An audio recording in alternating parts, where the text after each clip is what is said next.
Alxamdulillaah walaalahayga aad ayaan inkugu soo dhawaynayaa halkan waxaana rajaynayay maalin inaan inku arko Romania adinka oo u yimid dacwo darteed mar ayaan Turkiya ugu safray dalxiis goor habeen ah ayaan wadada ka lumay qof wadada marayay ayaan istaajiyay waxaana ku iri ma garanaysaa ciwaankan waxaan tusiyay brochure-ka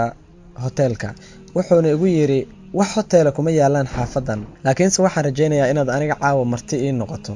waan israacnay gurigiisa ayaan aadnay habeenkuna mugdi ayuu ahaa waxba maanan arkaynin ilaa albaab horteyda ka furan gudaha ayaan u galnay waxaana ku arkay 5 caruur ah iyo 2 dumar ah oo da ah nafsadeyda ayaan iska iri meeshan waa meel aamina wuu inaga tagay aniga iyo xaaskeyga gudaha ayaan galnay ninkii waa uu inoo yeeray si aan u qaadano casho fudud run ahaantii qaabka uu noola dhaqmay awgii waxaan dareennay raaxo iyo nasasho weyn wuxuuna inagu yiri halkan ayaad seexanaysaan annaguse meel kale ayaan seexanaynaa maalintii xigtay markii aan hurdada ka soo kacay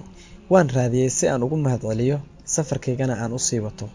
markii aan guriga ka soo baxay xilligu wuxuu ahaa maalin wax kastana waan arki karay waxaana ogaaday in daarta aan galnay ay ahayd hal qol oo kaliya waxayna ahayd guriga ninka aan martida u ahayn walaalka iyo 5 caruur ah iyo xaaskiisa iyo hooyadii waxay hurdayeen geed banaanka ah hoostiisa qabowguna aad ayuu u darnaa waan la yaabay waan u tagay waxaan ku iri war ma waalan tahay maxaad sidan u samaysay wuu isoo fiiriyay isagoo dhoola cadaynaya wuxuuna yiri maya anigu ma waalnay maxaa yeelay adinku waxaad tihiin 2 qof oo safar ah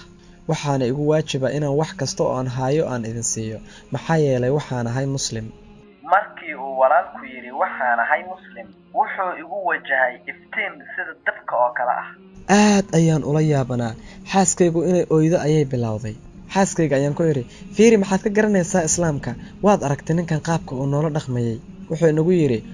wax badan islaamka kama aan garanayo laakiinse akhriya kitaabka quraanka ah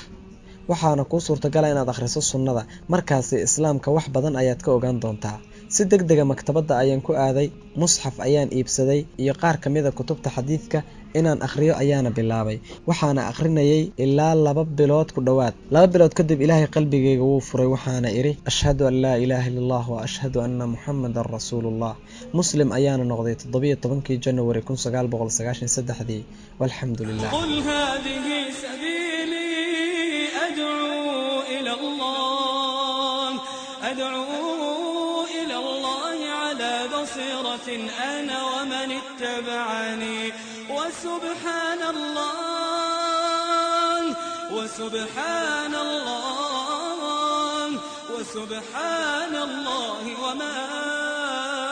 أنا من المشركين دهتني وودديدا حقا ah waxaana ugu yeerayaa dadka xagga eebe anoo ku sugan xujo cad aniga iyo intay raacdaba waxaana nasahay eebe kamidna maahi mushrikiinta su'aashaada hadaan u imaado bilowgii noloshayda aniga oo noqday qof muslim ah waxaan bilaabay inaan dacwada faafiyo waxaan u safri jiray wax ka badan 112 dawlad aniga oo wada shicaarka islaamka wax ka badan 1000 qof ayaa muslimiin noqdeen markii aan arkay miraha si wanaagsan ee ka dhashay camalka waxaan go'aan ku qaatay wax inaan islaamka ugu sameeyo Romania haddana mandiqadeenan waxaa jooga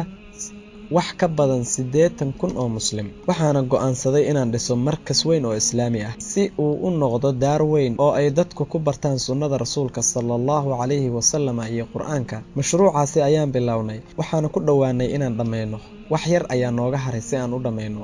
riyadeydu waxay tahay inaan camalkan ka dhigno mid ku faafsan daafaha caalamka hadafkayguna waxa weeye in dadka lagu hanuuniyo barashada islaamka maxaa yeelay qof hadduu akhriyo quraanka qalbigiisa oo furan waxa hubanti ah in ra'yigiisa islaamka ku saabsan uu isbedeli doono oo raaci doono hadigii iyo wadadii nabi Muhammad sallallahu alayhi wasallam riyadeydu waa mid inaan xaqiijiyo darteed ayaana u shaqaynayaa waxaana rajaynayaa marka aan dhameeyo dhisida markaskan islaamiga ah ee dacawiga ah ee ku yaal Romania camalkeenu inuu sii socon doono maxaa yeelay mas'uuliyad weyn ayaana saaran ilaahay wuxuuna siiyay nicmadii hanuunka iyo nicmada islaamka waxaana nagu waajiba inaan faafino nicmada